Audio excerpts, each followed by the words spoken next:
Bismillahirrahmanirrahim. Assalamualaikum warahmatullahi wabarakatuh. Salam sejahtera bagi kita semua. Perkenalkan, nama saya Apriyadi, Prodi Akuntansi dari Universitas Pancasakti Bekasi. Di sini saya akan menjelaskan tugas resum perpajakan 1 yang berjudul PPh pasal 21 dengan dosen pengampu Ibu Iis Dewi Hermawati SEMAK.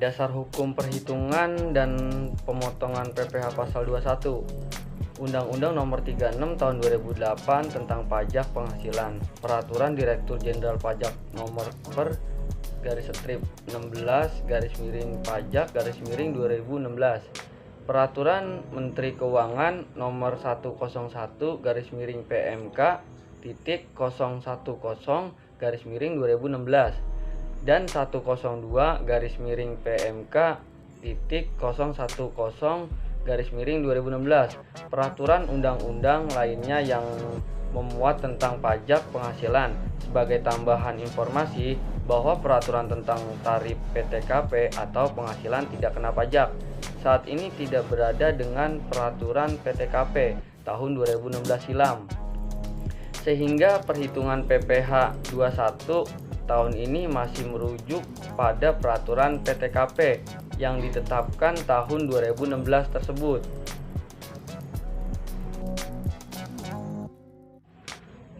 Pengertian peserta wajib pajak dan tarif pajak PPh 21. PPh pasal 21 menurut peraturan Direktur Jenderal Pajak nomor per garis strip 32 garis miring pajak garis miring 2015 adalah pajak atas penghasilan berupa gaji, upah, honorarium, tunjangan, dan pembayaran lain dengan nama dan dalam bentuk apapun yang sehubungan dengan pekerjaan atau jabatan, jasa, dan kegiatan yang dilakukan oleh orang pribadi subjek pajak dalam negeri.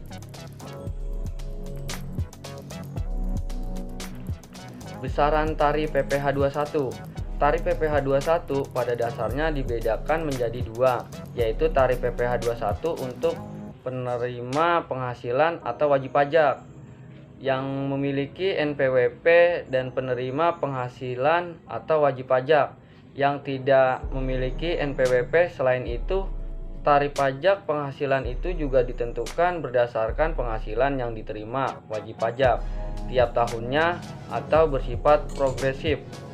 Artinya, semakin tinggi penghasilan yang Anda terima, semakin tinggi pula tarif PPh 21 yang dikenakan pada Anda. Lantas, berapa sih tarif PPh 21 yang berlaku saat ini? Berdasarkan pasal 17 ayat 1 huruf A.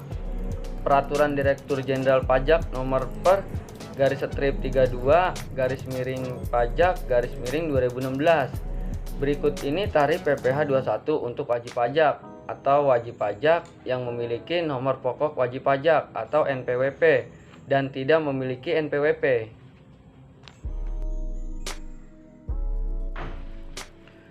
Subjek pajak, orang pribadi dan warisan yang belum terbagi satu kesatuan menggantikan yang berhak. Badan terdiri dari perseroan terbatas, perseroan komanditer, perseroan lainnya, badan usaha milik negara dan badan usaha milik daerah dengan nama dan dalam bentuk apapun, persekutuan, perkumpulan, firma, kongsi, koperasi, yayasan atau organisasi yang sejenis lembaga, dana pensiun, perusahaan, reksadana, organisasi massa, organisasi sosial politik, dan bentuk badan usaha lainnya.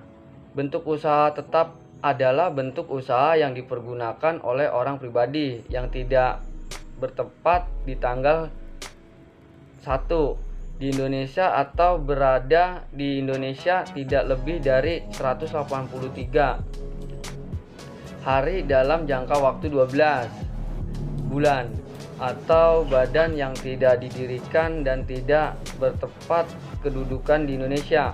Untuk menjalankan usaha atau melakukan kegiatan di Indonesia, bentuk usaha tetap dapat berupa 1 tempat kedudukan manajemen, 2 cabang perusahaan.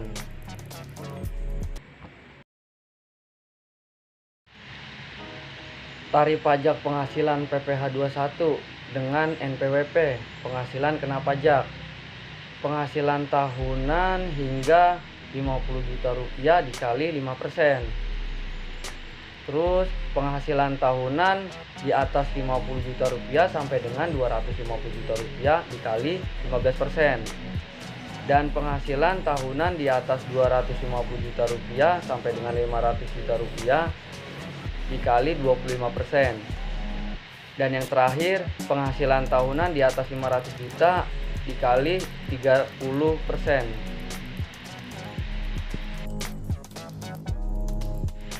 Tarif pajak penghasilan PPh 21 tanpa NPWP. Tarif pajak penghasilan PPh 21 tanpa NPWP bagi penerima penghasilan atau wajib pajak yang tidak punya NPWP, tarif yang dikenakan lebih tinggi 20% dari tarif yang diterapkan terhadap wajib pajak yang memiliki NPWP. Berikut ini rincian tarifnya. Jumlah PPh pasal 21 yang harus dipotong adalah sebesar 120% dari jumlah PPh pasal 21 yang seharusnya dipotong dalam hal yang bersangkutan memiliki NPWP.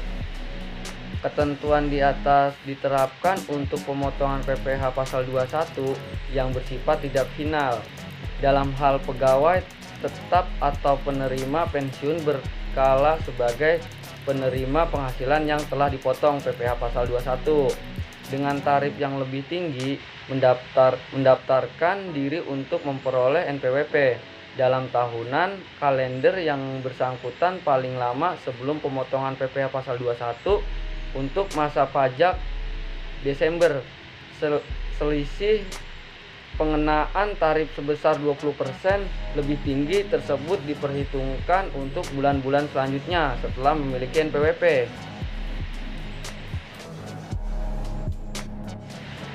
Peserta wajib pajak PPh 21.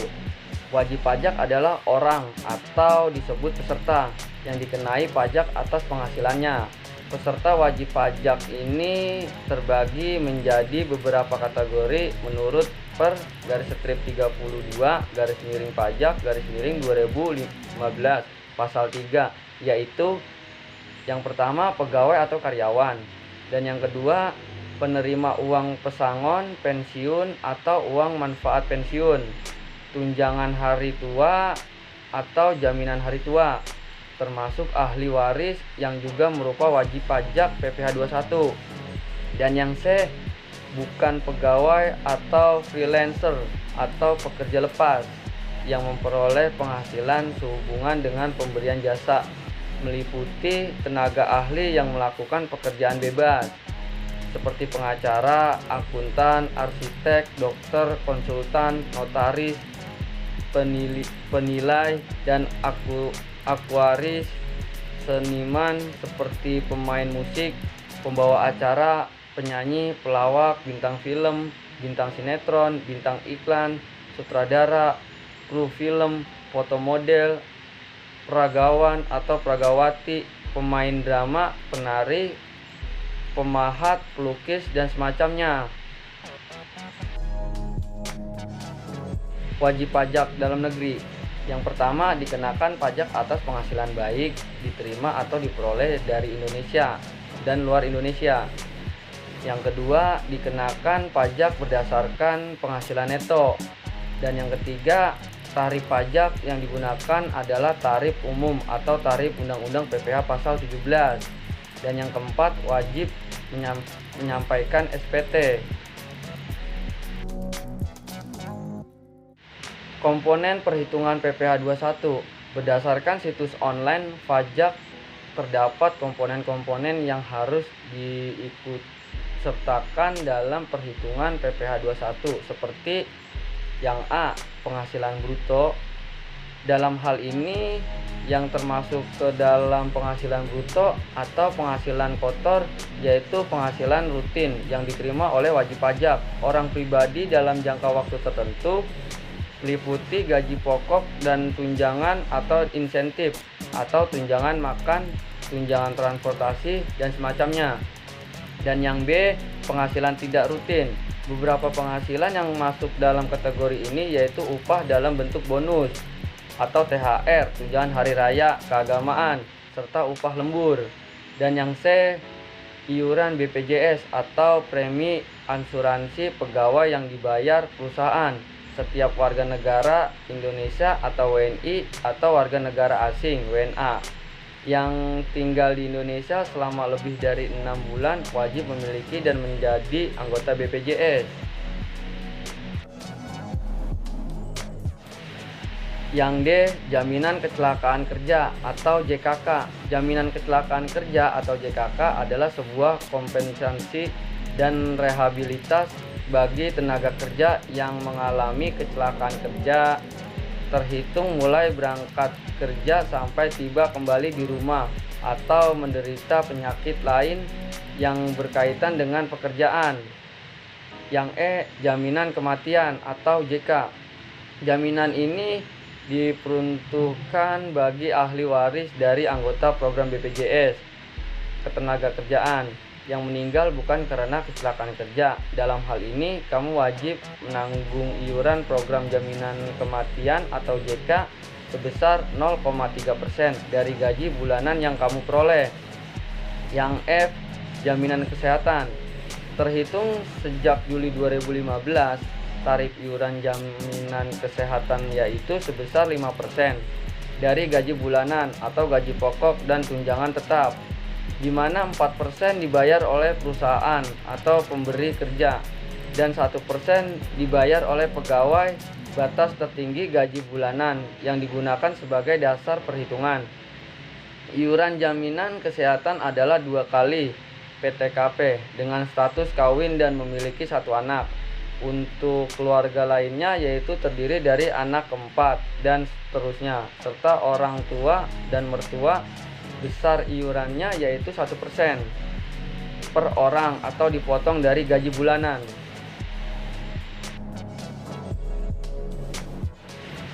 Contoh soal PPh pasal 21. Ranupani status belum menikah dan tidak memiliki tanggungan keluarga, memperoleh gaji dan tunjangannya setiap bulannya sebesar 20 juta rupiah. Ranupani membayar iuran pensiun kepada perusahaan dana pensiun sebesar 400 ribu rupiah dan harus membayar biaya jabatan sebesar 5% kepada perusahaan meskipun sudah memenuhi wajib pajak, tetapi Ranupani belum memiliki NPWP. Maka cara perhitungan PPh pasal 21 yang harus dibayarkan adalah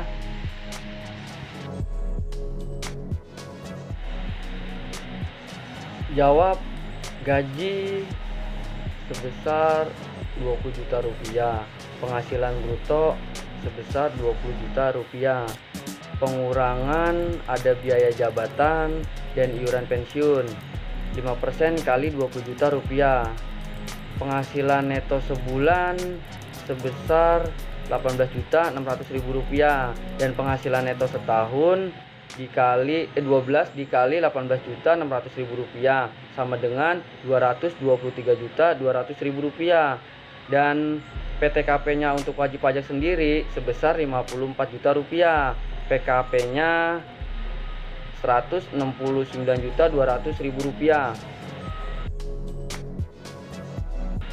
Dan PPh pasal 21 setahun 6% dikali 50 juta rupiah sama dengan 3 juta rupiah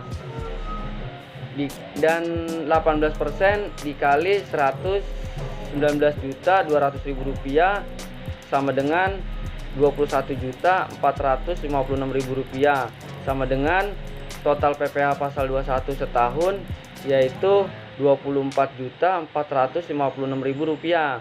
PPh pasal 21 sebulannya 24.456.000 rupiah dibagi 12 bulan sama dengan 2.038.000 rupiah. Jadi total PPh pasal 21 per bulan hasilnya sebesar 2.038.000 rupiah.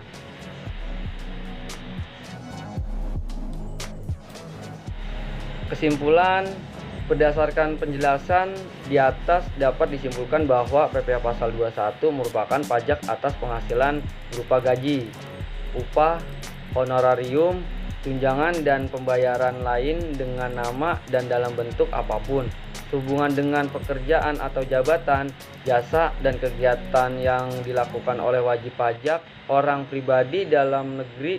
Pemotongan PPh pasal 21 adalah setiap orang pribadi atau badan yang diwajibkan oleh Undang-Undang Nomor 7 Tahun 1983 tentang pajak penghasilan sebagaimana telah diubah dengan Undang-Undang Nomor 17 Tahun 2000 dan terbaru pada tahun 2013 untuk memotong PPh pasal 21.